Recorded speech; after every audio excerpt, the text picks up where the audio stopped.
Well, clearly, American unions have been in decline for many years. They now only represent about 7% of the private sector labor force. That leaves a void in worker voice in society today that has to be filled.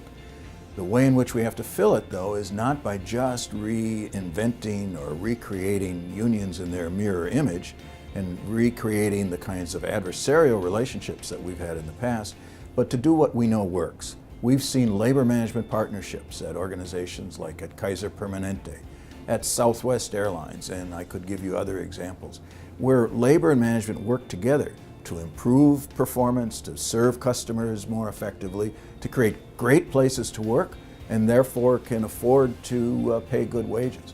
That's one thing we need to do. Unions also are beginning to innovate and experiment with new approaches. So the strategies like the Fight for 15, for increasing minimum wages to $15 an hour, that started in Seattle with the Service Employees Union working in coalition with community groups and working with business groups to find a way to do it that makes sense for that particular locality. Those kinds of innovations and experimentation with new approaches is exactly what we need in this society, so we can figure out what form of worker representation makes the most sense for the economy as we find it today, the diverse workforce as we have today, and for the business community to get behind supporting those kinds of innovations so that we can really make significant progress. Well, we have been too enamored with the private corporation, with shareholders putting pressure on executives for maximizing shareholder value in the short run. That's only one form of business organization that's out there. We see a whole variety of new forms and forms that have been around for a while, like employee ownership. We have over 12,000 employee ownership organizations in society. They represent more people than are represented by unions. Some of those are very effective at sharing both ownership, but really psychological ownership, making people feel that they are part of the organization.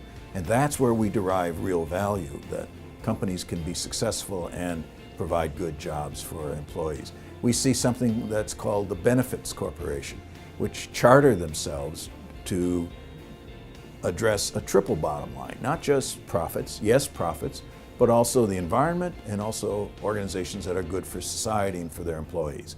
And they hold themselves accountable to meet those multiple objectives. They organize their activities that way, they reward their executives that way, and they are quite successful and they're growing. There's maybe about 1,000 of those around the country now, and about 30 states allow those kinds of businesses to organize. And then you see a whole variety of other examples, like community organizations. My favorite example is my favorite football team, the Green Bay Packers.